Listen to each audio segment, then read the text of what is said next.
כל כך מרגש לראות את כולם. כל כך מרגש. There's 7 billion people in the world, so a person might ask, what can I really do? Can I really change the world? But Mr. Reichman changed the world. He was one man, and he had so much impact on so many people. And so we'll hear a few stories of people whose lives were impacted. The whole community of Russian Jews in Israel were immensely impacted. And me personally, my wife and I, my father-in-law and my wife were really able to get out of the Soviet Union in the merit of your father and great people like him. So they helped along the way. They helped us when we bought an apartment. Randy and your family made Shadowbrachas for us when we got married. I was Rosh Yeshiva in the Moscow Yeshiva in the 90s, and the yeshiva was supported by the Canadian Foundation and your father and someone who's here. So throughout my life, it was very quiet, and one wasn't aware of it.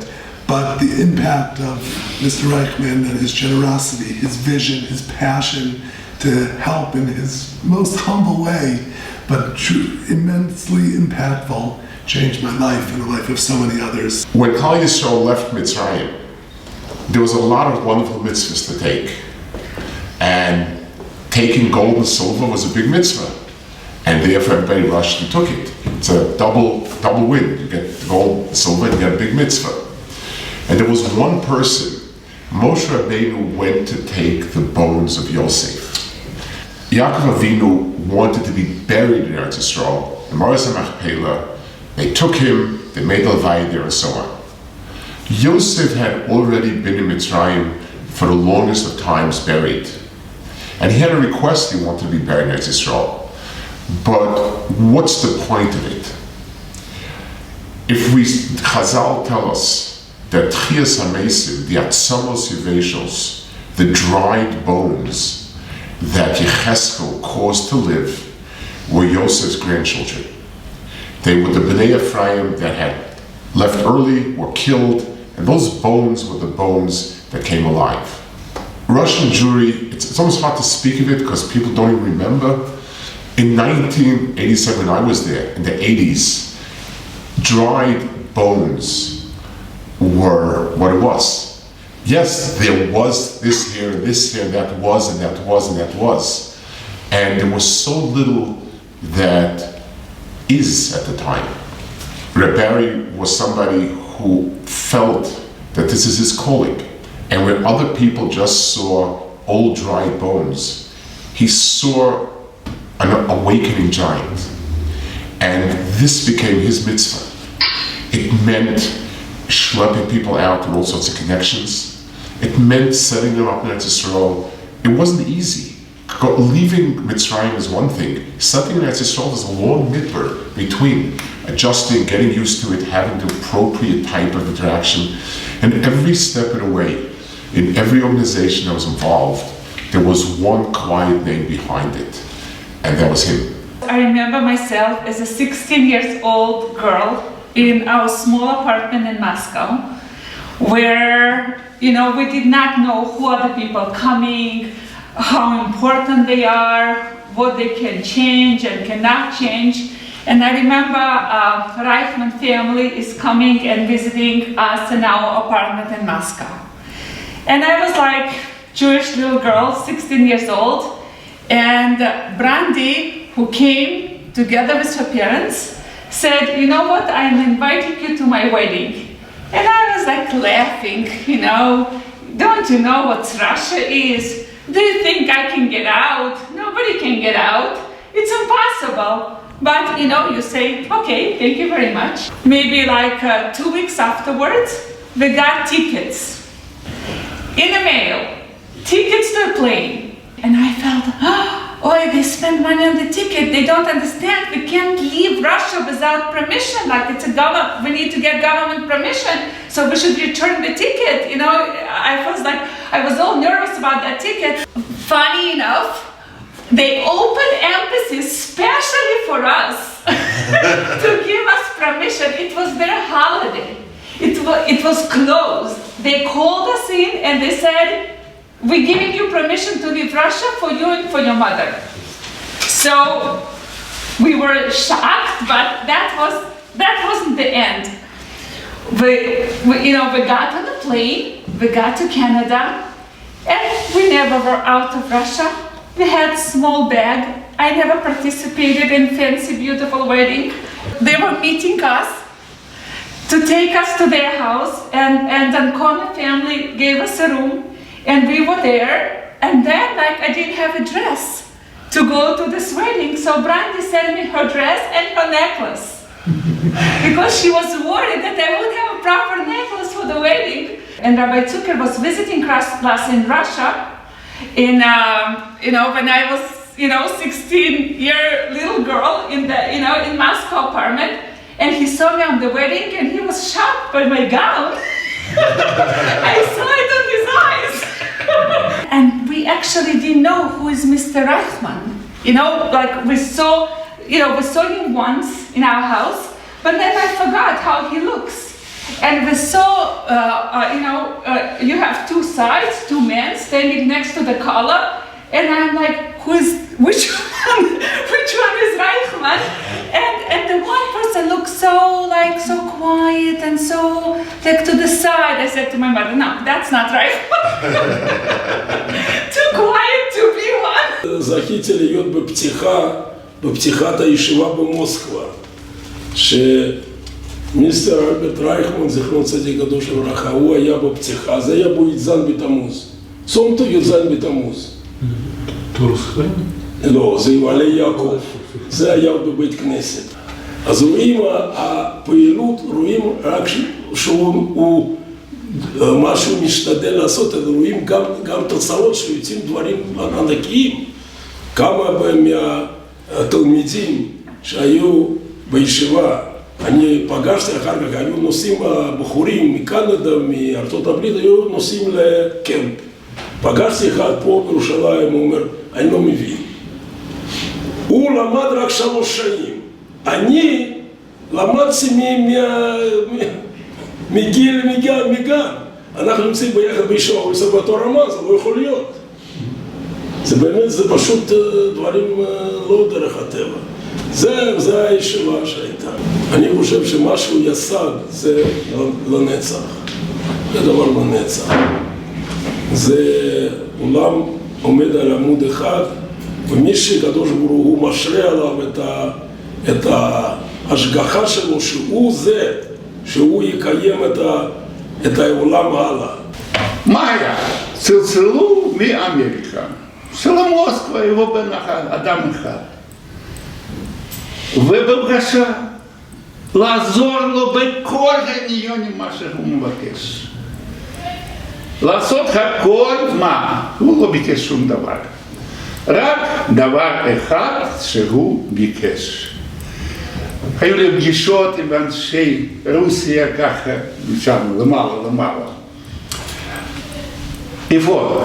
במסעדות, בערב, עד 12 בלילה. ואחר כך כל הפגישות האלה, הוא רוצה משהו. לנוח קצת. והוא דפק בדלת, ב-12, ב-2 בלילה. אני ואשתו, כמה לעשות? טוב, מה יש לנו? תה, כוס תה. הוא אומר לך, נמאס לי כל הסוסים והאנשים האלה.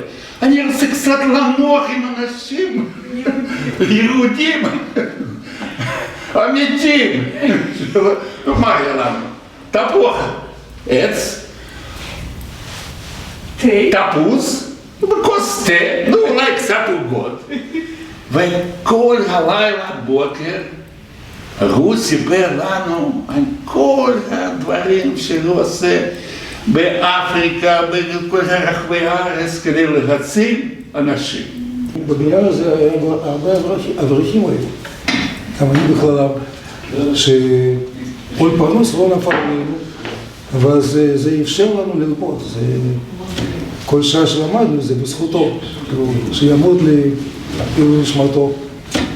פעם אני למשל באתי לישיבה, זו ישיבה, שם היה הכל כך יפה, והכל ככה נקי, הכל כך, והכל שאנחנו צריכים שם היה, חוץ מספרים ככה, כשאני אחר כך באתי למשרד הפנים של רוסיה, שם היה, זה היה משהו, אי אפשר, זה היה משהו מלוכלך, נמוך, למרות שזה הכי גבוה שם. אני שמתי עין, אני חזרתי, פתאום אני רואה שמר רייכמן, זכרנו לברכה, הוא כך נכנס לישיבה גם כן, הוא היה מכיר איתי, בגלל שאני כמה פעמים, דיברתי גם סרקסית, והוא אמר ככה, למה כל כך מלוכלך? הוא עשה מה שפי דעתי באותו רגע הייתה הכי טוב בעיניו השם. מה זה השפיע הכי השפיע לנו, ששמענו, היינו במצב קשה, נספו ההורים שלי היקרים שגם היו מסורבי עלייה, ויום אחד אמרו לנו, אתם יודעים, מר רייכמן התחיל להוציא אתכם מרוסיה דרך הממשלה של ליטא. אנחנו היינו המשפחה לפני הילדים, במזוודות ומוכנים ככה, עומדים מבוקר עד הלילה, וכל החברים, מי שנשאר פה במשפחה, אח של יוסף, הם הגיעו לווילנה, כי הם ידעו, אם מר רייכמן מגיע לווילנה, כזה מקום קטן, זה בטח שיש לו סיבה, וזה ידענו שזה דרך חיטה שלנו. הזמינו אותנו לאכול ביחד עם משפחת רייכמן, והיה כל כך מעניין. בן שלי, בן 12, זה בשבילו, מר רייכמן, כולם יודעים, זה כולם שכל החיים שהוא גדל, זה בשבילו זה לבקר אצל המלך. אנחנו יושבים על ידו, על יד השולחן, אוכלים ביחד, אפילו לחם זה מיוחד משהו. וזה, אנחנו יושבים ושם על השולחן משהו, דברים מאוד בריאים אבל פשוטים. זה היה משהו מאוד יפה, יפה צבע שאנשים שבאו מרוסיה, זה משהו אדום וירוק, זה כל כך יפה. מה זה? פשוט אי אפשר להבין שאפשר לאכול דבר כזה, כל כך יפה, כל אחד קיבל. אנחנו מסתכלים איך אוכלים את זה, רואים שמר אחמד ואשתו הם לוקים ככה וככה, אנחנו גם עושים ככה וככה. ושמים את זה לפה, זה צריך להיות נורא טעים. ופתאום זה טעם לגמרי לא מוכר. לא, אני משם כבר לא ילדה, אני יכולה לבלוע את זה, ואלה שלא יכול. ככה הוא יושב בכזה important moment in the life. הוא מסכים, הוא מסתכל, אנחנו מסתכל עליו ואמר, איך להגיד לעצמי, אתה לא חייב לבלוע את זה, אני מבין שאתה לא אוהב את זה. והוא הסתכל עליי, הבן פוחד, הוא פוחד שהוא יעשה משהו שזה יפריע לאבא לצאת מרוסיה, אתם מבינים? זה סתם לא ידע שיש על יד השולחן. הוא עושה פוליטיקה פה, הוא מציל לאבא שלו על יד השולחן, ועכשיו הוא יכול לבלוע, אולי זה... It's so many people who were touched. There's so many people who they changed their life because of what was done. You know, yeshivas were open and schools and camps and you know, kolelim and families. You know, we see the generation. Homes were built. Homes were built. Apartments were bought.